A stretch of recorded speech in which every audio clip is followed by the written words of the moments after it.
sisters, this is the Saturday National Action Network rally.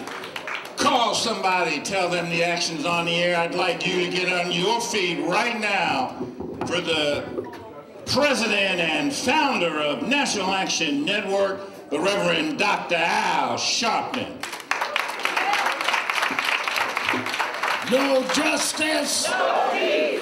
No justice. No peace. No justice. No peace. No justice. No peace. What do we want? Justice. What do we want? Justice. What do we want? Justice. When do we want it? Now. When do we want it? Now. When do we want it? Now. When do we want it? Now. Hug the person next to you, tell them you love them.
National Action Network Change Choir, give them a big hand. Give them a big hand.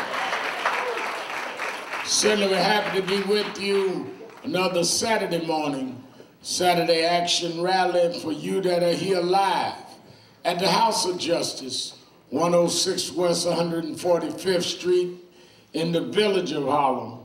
And for you that are listening live on 1190 AM WLIB AM in New York, you that are watching Facebook Live, and we'll be going live on Impact Television, we're happy to be with you another Saturday where the action is. Give a hand to our presider, Attorney Michael Hardy. And certainly our Northeast Regional Director, Minister Kirsten John Ford.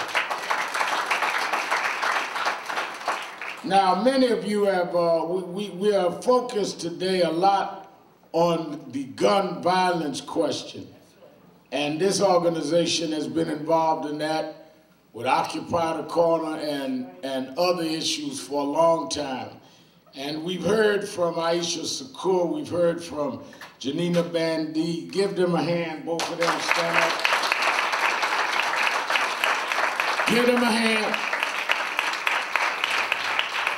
And we are working together. This is not about who gets shot first. This is about stopping the shooting. That's right. That's right. But there are those in the trenches that have been doing the work a long time and that have been trying to alleviate the problem. Now, I was listening as Brother Foy had brought on some of our sisters, and then brought on Brother McFadder, who's with the gangsters making astronomical change. And since I'm an OG, I'm an old gangster myself, I'm not gonna have him disrespected as one old gangster to another. So I want Minister Ford, now we back on the radio, to bring the sisters back who was not heard on the air, because I want the folk to hear them on the radio, and then bring on this brother, because y'all need to hear from people doing the work that do this every day when it's not fashionable, when nobody applauding them, nobody giving them awards. We need to hear from them.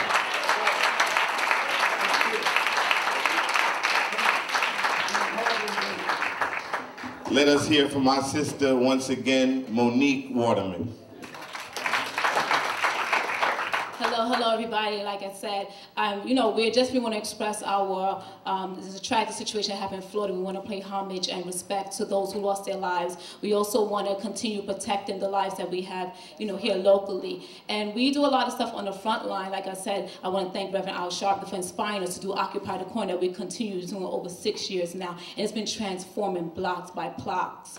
And it basically helps people feel like they have a voice and a way to engage. When we go to a potential shooter, we don't say, why are you causing the issue? We say, how can we have a conversation about that? Treating people as human beings. A lot of our youth need programs, right? Sometimes parents, or they may not have the household structure where they can see what's really, what people could really tabs on them, keep tabs on them. But when we have programs, we have mentors and coaches that can see what's going on. If there's a mental health issue, we can reach out and help. So we do preventative, and we also do reactive with shooting response to Occupy the Corner. We want to continue in the fight of getting funding to make sure we can advocate for these programs and really do the work. A lot of this work, Occupy the Corner is volunteer. Shooting responses is volunteer. And a lot of people are doing great work, but it's hard and we can't reach a lot of people because money is going into the guns and not going into preventative, because I guess it's not cool to be preventing the violence, but we are going to do our best, and we continue in East Flatbush. My name is Monique Waterman. I'm the founder of East Flatbush Village, Inc. I have 4 kids of my own. We are stationed in East Flatbush, and we want to continue doing the work, and we want to join NAN in any effort that we can. And in the future, we would love to have the opportunity to honor him, because we know your convention is starting the same day as our gala, but we want to continue doing the work, and we want to everybody see something, say something. Let's be about the fight. Let's not just talk about it. And our youth do have a voice, and they have something to say. Let's listen to them, because they may have more answers than we do. Thank you. Thank you, Monique. And now to give a proper introduction, this next brother has been on the front lines a long time, serving, protecting, defending, and done so to the degree that he has sacrificed more than most, losing his own family, his own brother to gun violence. The irony of being out there fighting against it, to have that enemy come and strike you in your own household, but to continue to push through and fight, not to be bitter, but to be ever more convicted in your mission to double down on fighting against gun violence. So we want to honor this brother, and I'm grateful to Reverend, because I got to go back to Brooklyn with Shanduke, and I got to live with him. So I'm grateful that we can give him the honor and respect that he is due. Let's receive our brother Shanduke McFadden.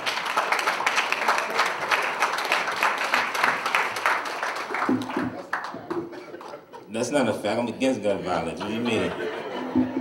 Yeah, I said 15 seconds. I said 15 seconds. But we move on, right? We got to keep going. So it happens, and we're united. So once again, thank you for having me. I was introducing myself, but I have my team up here because I would like for y'all to come back up, please. Give them a round of applause before you even know who they are. I'll tell you why. So my name is Shanduke McFadden, I'm the Chief Executive Officer, founder of Gangsters Making Astronomical Community Changes, which is also known as GMAC. We're a 501c3 that's focused on gun violence. I, at the age of 16, was incarcerated in Rikers Island, and I became one of the first 5 adolescents in the state of New York to join the Bloods. My set, Gangster Killer Bloods, became one of the most notorious sessions in the world. I'm straight jacket, cutting corners. And I went back and forth to prison 13 years of my life in installments. 3 here, 3 there, 2 there. And there was no change until I was doing time and I saw a father whose son had more time than him, 17-year-old with 35 years to life. And I said, I didn't want that for my sons, who are actually now 18 years of age, my 18-year-old twin boys. So I had to do something different. Every time I went out, there was nothing for me. The program they was giving me upstate didn't help me. I had an issue with violence. So I came back to the same neighborhood doing the same shit, and I got the same, excuse me, I'm cursing, but that's the G's, that's how it happens, which, thank you. But when I came back to the streets, it's the same energy, and everybody was respecting the work that I put in upstate. That didn't help nothing. It hurt the problem. So I've created a solution. Somebody had talked me down years ago when I was waiting in the hallway to shoot somebody, and it worked. So when I changed my mind upstate, I decided to come home and I do that same thing. And I came to the street and I said, I'm going to mediate a problem. Instead of the instigation that's happening in our community, I'm going to help mediate an issue, because I'm going to use my voice for that. And in the work, I came across a lot of good people. I came across even Reverend Al Sharpton back in 2012 with Monique Waterman in East Flatbush Village and Councilman Jamani Williams when he brung Occupy the Corner to East Flatbush. And we was out there in those corners at night. Yeah, there wasn't a dime of funding there. But we went out there because we had to show them there was a way. There was something other than a police response to the violence in our communities. Right? And that's what I stood behind. Something other than a police response to the violence in our communities.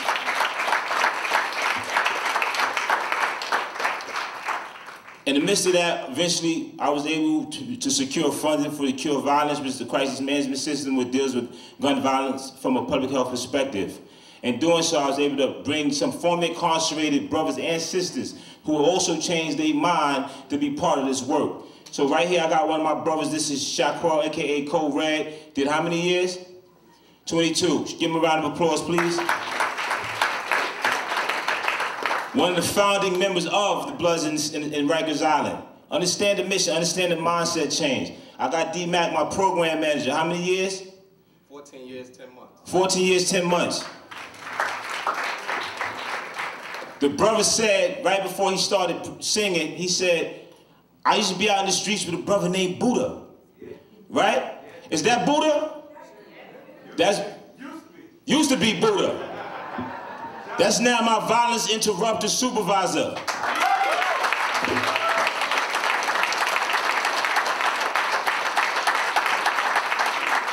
So you can vouch that Buddha wasn't out there acting right?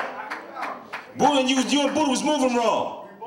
But you're now moving right. Round of applause to both of them brothers. Yet, as the brother said, in the midst of that, while I was out here advocating and focusing on this work, in May 25th, 2015, at Irving Plaza, there was a T.I. concert. And T.I. Troy Ave, at that concert, there was one man that was killed, and that was my little brother, my one and only little brother. Rest in peace to Ronald Edgar McFadden. Because I'm from the streets, I knew the same night who was involved. I pulled up to the club. I didn't need no other information but from who was in the club. People called me in the club. I was on the phone with people in the club, and my brother was still on the floor. I could have picked up the gun that night and shot everybody whose name was involved, because that's what I knew. But I had to go into a corner, I had to pull it together, and the next morning, there's some people here that was right there with me that next morning. I had to do a press conference to tell all those who knew me that we're not going to retaliate. We're going to fight through this, we're going to find a way, because we can't let them think that's the only option we have. Right? So I had to show them I know how to do it. So it can be done. I don't know how much time I got, I'm gonna wrap it up. But I listened to what's happening once again to the 17 that we just lost in that shooting. But that's what we're here to talk about. We're here to talk about prevention. Listen to all the signs. They said somebody knew. Somebody always know. That's what the team do, to find that person that know. Now, when you got advisors to rub the canvas and neighbor talking to the shooters, you're gonna find out. Because the shooters don't want to talk to the police. They want to talk to somebody who ain't gonna get them locked up or they ain't gonna look like a snitch in their hood. Right? So now, when we hit in the community, we got the advisors to rub the talking them down, and then you got the outreach team who's helping provide them with those resources that we talking about we need. Right? We can't just tell them put the gun down. We can't tell them how to get away from the crack they got to sell. So now I'm showing you through the replication of those who have changed that it's possible. When you got a president, if that's what you want to call him, who's saying, let's put guns in the teachers' hands. Hold up. He's continuing to promote The NRA. Right? Because if you're buying guns for teachers, you're buying more guns. And now what happens when you got that teacher who can't deal with this no more? Now the teacher becomes the shooter. We're not making sense here. We got to prevent it. We're not putting no more guns out there. We're not creating no more shooters. And that's where we at. We talking about prevention. So when I tell you it worked on me, it would have worked on that man that just shot those 17 people. He reached out, but nobody helped him. He tried to get help, but they turned their back on him. So when we out here, we talking about getting in these schools, we do that. We go into Rikers Island. I go in the same houses where I used to cut people at and stab people at and tell them, no, look what I'm doing now. I'm showing these young kids. That's how we shutting down Rikers Island. That's how we doing that. We shutting it down by telling them you don't want to be in there. We want to give you something else. Right? That is our work. The prevention needs help. The prevention needs support. And we appreciate everybody that understands the work that's being done by all that's in the New York City Crisis Management System. Thank you for having me. Good day.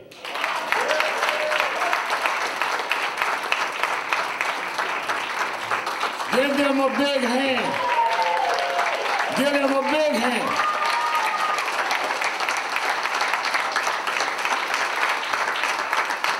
Certainly we're happy to be joined by our family around the country watching on Impact Television.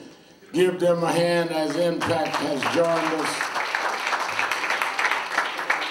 What we are doing is, as we deal with this gun crisis, and as we support the march on March 24th, and one of the organizers that spoke this morning, I wanted also, and Minister Foy was able to get Brother McFadden and others here, is that there are people that can deal with prevention while we are dealing with the problem. Not only do we need to march against the weapons, we need to make sure that our cities and states are funding the people that are working toward preventing the problem. This is not a one-dimensional movement. And a lot of y'all do not know how to deal with this. Those that have been through it know how to talk to those that's been through it. Some of y'all been holy all your life. You don't know nothing about how to talk to other folk. And you scared to talk to other folk. But there are those that have come through it. And they're the best ones that know how to relate to those that are in it now because they know what motivated them. These are not people born bad. These are people that made choices based on a bad situation.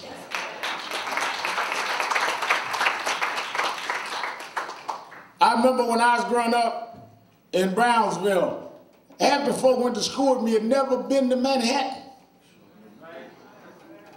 They were not exposed to anything but a certain environment. Well, they didn't impose that on themselves. That was the basis of what was put on them. I told y'all last week, if you put a good seed in bad soil, the good seed can't grow. So that is why I was glad to have them with us, and I think it's imperative that we support those programs. Give them another hand.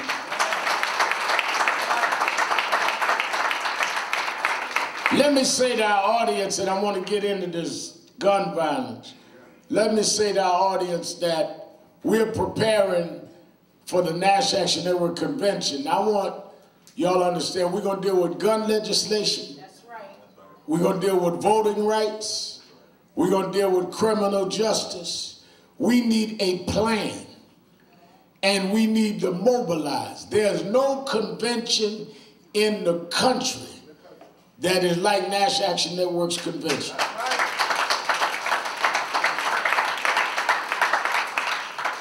Everybody you could think of will be there. Common, the artist, is coming. Senator Elizabeth Warren, Senator Cory Booker, Senator Kamala Harris, leaders of the Congress, all will be speaking, but then our ministers, our grassroots leaders, our pundits, Angela Rye, Joy Reid, 3 days, all of our plenary sessions and our workshops free. But you need to pre-register. Go to www.nationalactionnetwork.net, www.nationalactionnetwork.net, or call the toll-free number 1-877-626-4651, 1-877-626-4651, and register now. What do you pre-register for? Even if it's free, that means that if your name is on the list, you will not be shut out, because a lot of times we get overflow crowds, and if you're not pre-registered, you got to wait for a seat. We cannot, in the middle of this midterm election year, not have this kind of coming together, and we've got those that are leading the way, that will be exchanging with ordinary people like you and I, be at the NAN convention. Also, a lot of people have been writing me and emailing this week about their concerns about their kids in the schools, their concerns about different issues. You need to write now. There are prayer warriors at the phones, you that need help, you that need guidance, or you that want to help us help folk. Call right now. Don't wait for that child to get hurt. Call right now. Cover them in prayer. Call right now, 1-877-626-4651, 1-877-626-4651. I want to commend our Minister Kevin McCall, who did a great work this week, continuing the fight around our black studies in our schools, our teachers. We're in full support of them, and we're in full support of him. And we want to commend them. I want to commend our San Diego chapter president of National Action Network, California. I spent a day with Reverend Shane Harris, went to 5 or 6 different events he organized. So young ministers all over the country are organizing under the National Action Network banner to get things done. 50 years since Dr. King died, the King movement is alive and growing and will save this country. Let me also give our prayers today. Lerone Bennett, Jr., one of the leading scholars and historians who was a roommate to Martin Luther King, passed last week, and they are funeralizing him as I speak. When we saw the massacre in Florida last week, you saw many reactions. One of the things that was most startling and encouraging is to see young teenagers step up and begin mobilizing and organizing. There will be those that will try to divide and play one against the other. I'm appealing to all of us to support this movement. Many of us have been in it a while. People talking about, well, they didn't hear it until it was down in Florida, or it was white kids. I don't care when they heard it. They heard it. If I'm in an ocean drowning, and then I start floating for a mile and find somebody else drowning, and you heard the one I found and didn't hear me, I'm not going to get mad that you heard somebody. I want you to get both our behinds out the water. Victims of violence don't need to be fighting each other.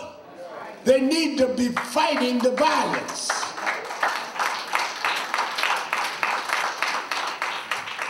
And you bougie, out of danger folk that want to choose fighting in fighting, rather than fighting those that have made billions of dollars, putting the nation and the citizens of the nation at risk, need to shut out and get out these kids' way, and let's support them.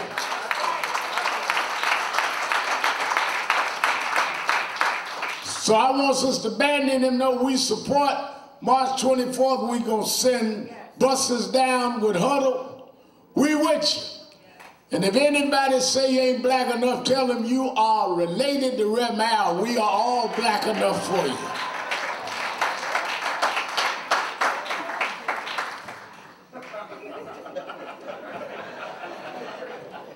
By the time they figure that out, we'll have made our point.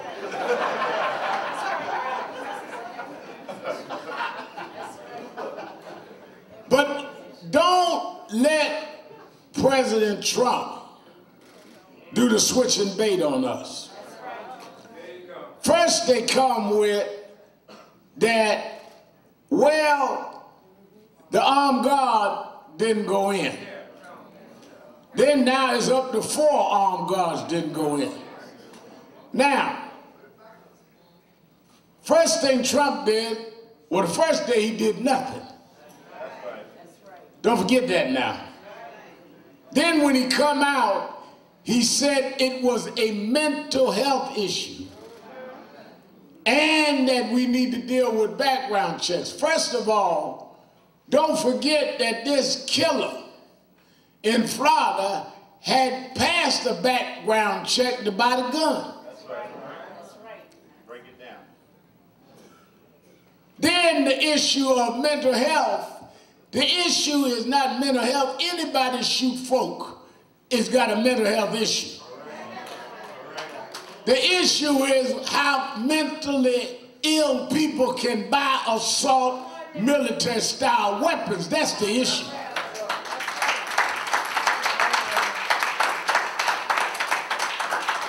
The one thing that Trump will not talk about is guns. Mental health, background check. What about the guns? This boy didn't manufacture them guns. Oh, he had a bunch of weapons. All of what he bought. That's right. You will never stop this as long as people can buy weapons of mass destruction that are only created and manufactured for mass destruction.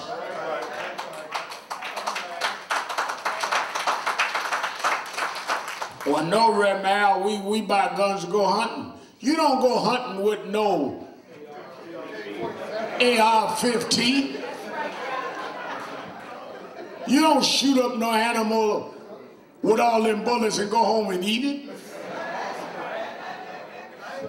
I mean, quit playing with our intelligence. You gonna riddle up an animal with 50 bullets. You ain't gonna eat that. This is about the ability to kill in mass. And Trump and the NRA have come up with this fraudulent scheme about arming teachers. One, because they want to sell more guns.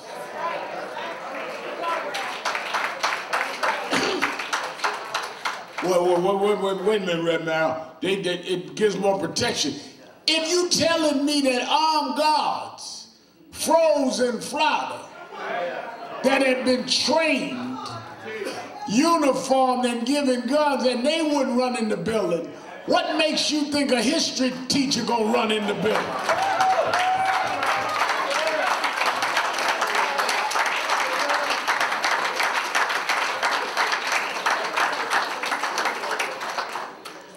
Second of all, it does not even make public policy sense. If you start arming teachers, you got to renegotiate teachers' contracts. You already tell us in some counties you don't have enough money to buy books. You don't have enough money to buy iPads and computers. But now you're going to give a bonus for a teacher to play Wild Wild West? Talk to me like you got good sense.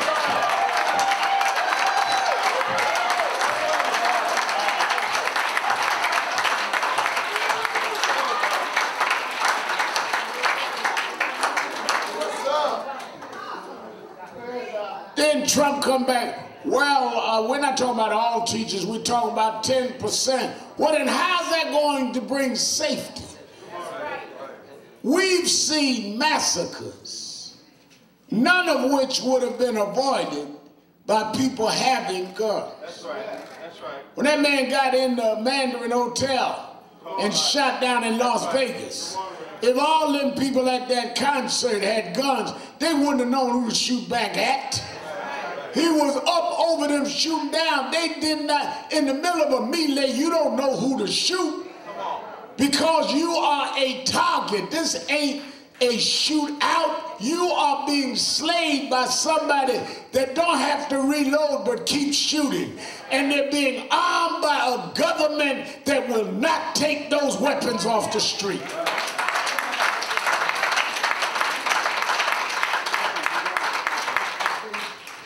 Trump said yesterday, if teachers had a gun, they'd have shot the hell out of the kid. Just talking crazy.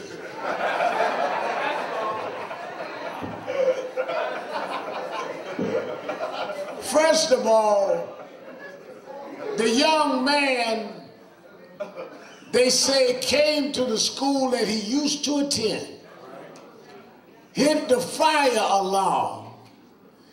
And when the students and everybody started running out, he started shooting then. Which means that he had set it up to where there would be this rush of people. And then he would start shooting, which means I don't care who had a gun in there. They were coming out for a fire alarm. They wasn't coming out for combat. We must stop the sale of assault weapons. Anything short of that is a distraction and beside the point.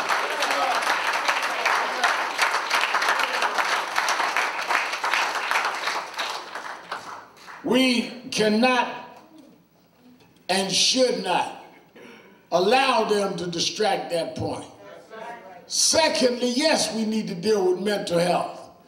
Yes, we need to deal with all kinds of programs that would deal with that. And we need to deal with it all over the community. Let me tell you something. When I listened this morning to Sister Saku and others this morning that have to deal every day in communities that live under siege. Every day, do you know the trauma of going to sleep every night hearing gunfire in your neighborhood? Do you know the trauma of children growing up where violence has become normalized? Where it is no extraordinary event for members in your family to die on a daily basis.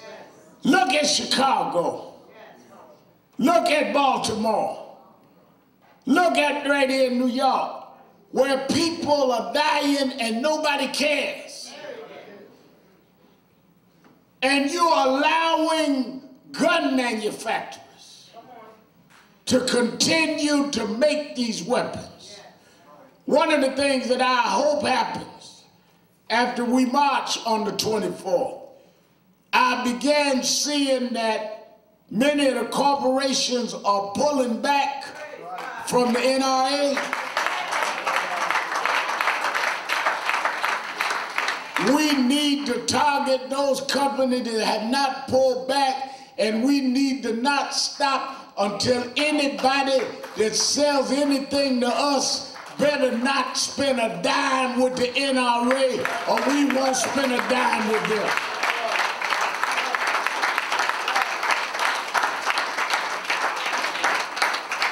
And we've been doing this a long time.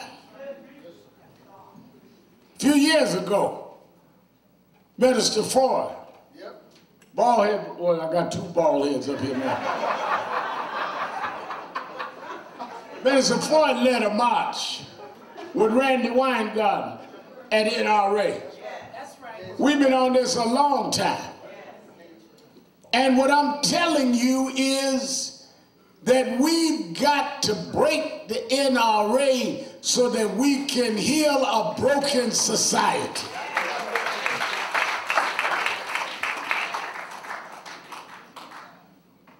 That's got to be. So it's not just a one-day event, it's a movement.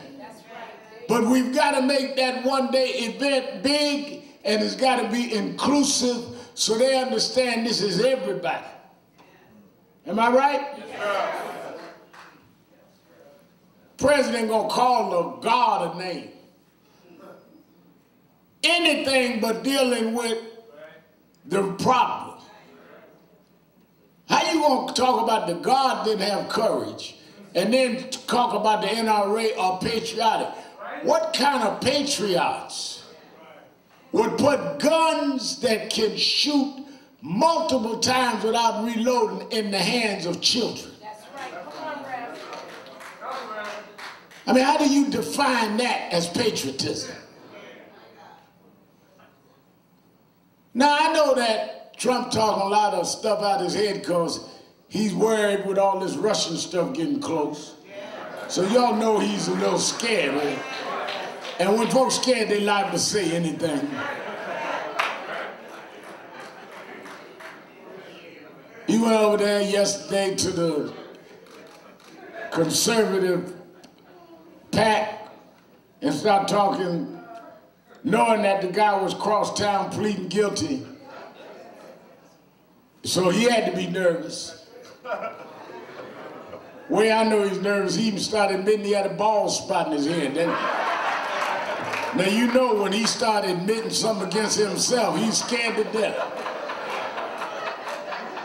He ain't never, y'all thought he had all that long flipped hair, like Ringo Starr. He gets so scared now, he said, look at my bald spot.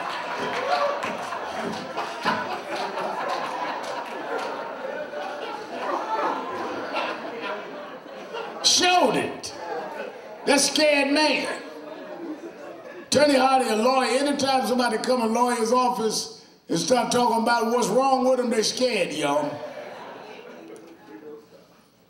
But in the middle of all of this, the question becomes, where are you anchored? They got so much going on. Russian investigation, massacres, North Korea, all kind of stuff. And if you're in the midst of a stormy sea, the question is what anchors you in the midst of the storm? The only way you don't drown in the waves is you got to be steady in the midst of the storm.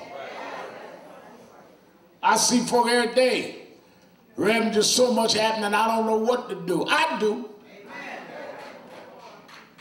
That is why I challenge every Saturday morning our churches. Somewhere I read on this rock, not on the waves, not on the what's going to go up and down. On this rock, I build my church. A rock will be there whether the storms rage or not. I'm standing on the rock.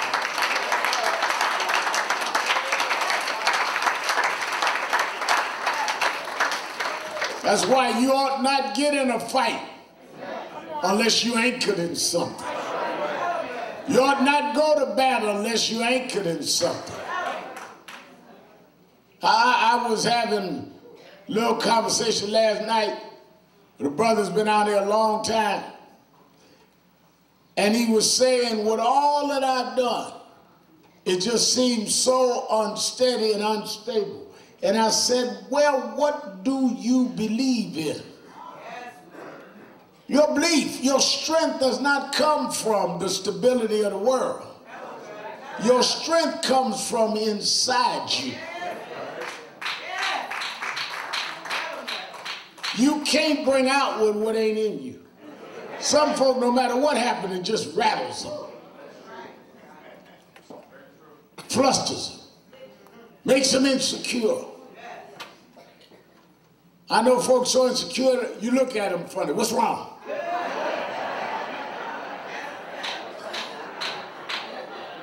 I know one elected official in New York.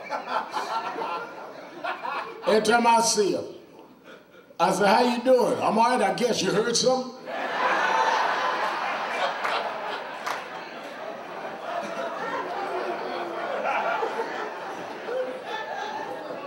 Unstable, insecure.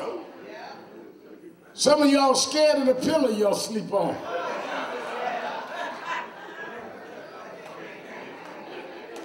Wake up and say, something's holding me, it's the pillow. You got to be strong inside so that you can survive the wiles of the world. Because there's nothing that is happening that has not happened before. And history teaches us, if we've been through hard times before, we can get through hard times now if we stand up knowing who we are and whose we are.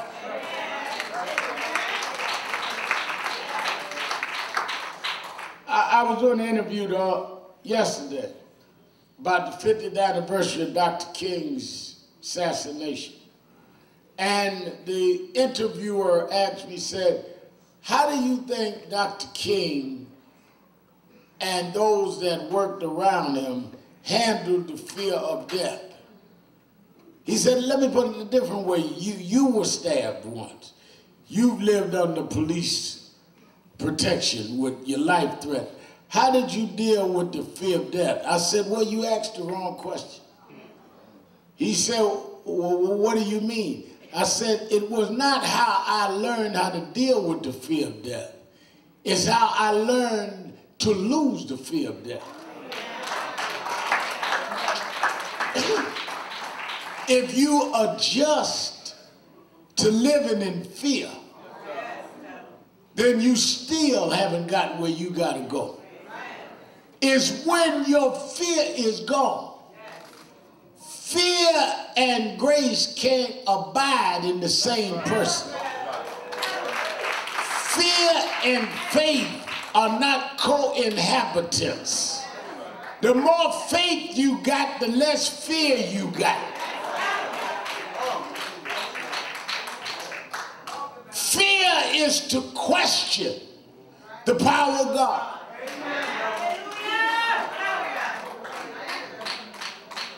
Any fear is to question the power of God.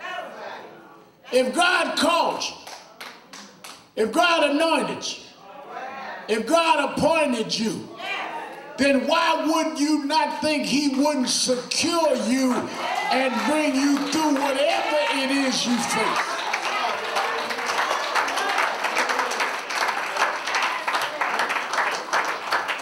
So if you are afraid, you must doubt him.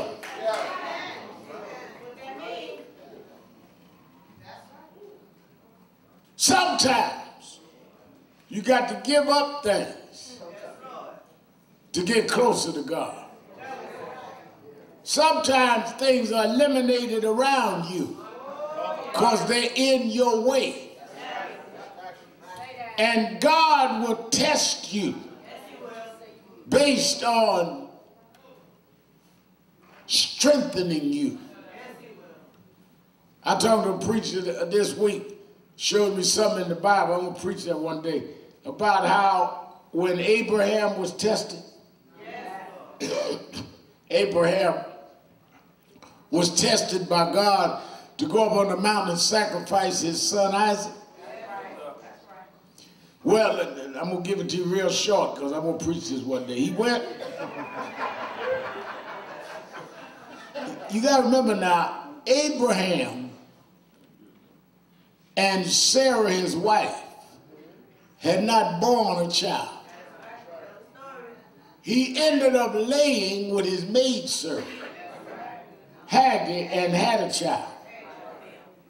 Is that not right?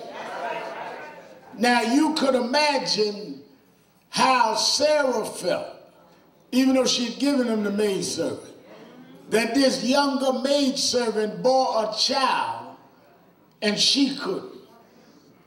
You could imagine what the tongue waggers were doing on the church. Oh, Abram's supposed to be father of many nations, servant of God, done knocked up the maidservant. Supposed to be the patriarch of Israel. Look at him. Got that boy running around here. That ain't his wife's son. And God heard Abraham and Sarah's cry. And Sarah said, I'm of age and can't bear the son. God said, don't give me no age limit on what I can do. I can make an old woman fertile. I can make a young woman infertile. I can grant whatever I want. And he put in Sarah's old womb a son called Isaac. Now you can imagine, not only was it some she desired, some Abraham desired, it kept their family and marriage together. It stopped all the gossipers. It stopped all the shame. It stopped all the disgrace. Changed his name from Abram, God did, to Abraham. But here's the curveball. When God gives you what you want, the invoice is coming. I gave you what you want. Now this is what I require of you. Y'all keep wanting blessings without the requirements to show God your gratitude for the blessing. You keep acting like God owes you a blessing rather than you show your gratitude and earning the blessing. So God said, all right, Abraham, everything cool now? Folks done quieted down the church. Folk all over Israel done quieted down. Sarah happy. Everything good. Yeah, I'm good. All right. Now, it's sacrifice time. There's a season every year that we sacrifice. Yes, I'm going up on the mountain and make my sacrifice. I got my sheep. I got my fire, my wood. I'm going up and lay a sacrifice. God said, okay, but I tell you what, I don't want no sheep this year. That's not a test for you. Y'all keep giving God stuff you don't want and God don't want. Y'all done gave up stuff for Lent that don't mean nothing. I'm giving up butterscotch candy. You don't eat it no how. That ain't giving up nothing. God said, no, I'm going to tell you what sacrifice I want. I want you to give me your son. The one I blessed Sarah with. The one I made the folks shut up about. The apple in your eye. That's what I want as a sacrifice. And the Bible said that Abraham went up on the mountain, told all his boys, y'all wait down here. Why did he tell the boys to wait? Because he couldn't bear the thought of them watching him kill his son. And he tied the boy down. You can imagine the boy was kicking and screaming, Daddy, what you doing? He said, maybe Daddy getting old, maybe he getting senile. I see the fire, I see the wood, but where's the sacrifice? Not knowing he was the sacrifice. And he drew back his sword to take his son's life as a sacrifice to God, and an angel intervened. And the angel said, wait, don't kill that boy. God didn't want your son. He wanted your obedience. But here's the part the preacher told me this week that I never heard. And then the Bible said that Abraham came down, got his boys, and they went back to Bathsheba. Y'all got that, right? Minister Ford. Yes, sir. But notice, Isaac didn't come down with him. Next time we saw Isaac was when he came to bury his father Abraham. Which means even though Isaac didn't lose his life, Abraham lost his son because their relationship was disturbed. Now, what's the message in that? Sometimes you got to give up the most important things around you in order for God to use you. Will you give up that best friend? Will you give up that hangout buddy? Are you willing to put it all on the line?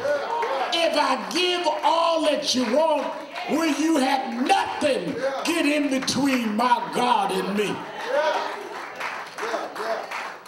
You keep serving God on a conditional basis. Lord, I love you. Lord, I serve you. Keep my family together. Lord, I love you. Lord, I serve you. But I want you to keep my house and my car. Conditions. If you want blessings, you got to say, let your will. Not my will, but your will. I might lose everything, but I'm still going to trust you. I may not be where I was, but I'm still going to trust you. Because I believe you didn't bring me this far to leave me now. And when you got that kind of all or nothing faith, nothing can stop you. Because all fear is gone. I'm not worried about Trump because I've been up and I've been down. I've been talked about, scandalized. I spent nights in five-star hotels and I spent it in jail cell. Nothing you could do could convince me that God will make a way. Shoot your best shot, Trump. Because I serve a God that I know for myself. He walks with me. He talks with me. He tells me I'm his own. We gonna make it whether you there in the White House or not. God is still on the throne.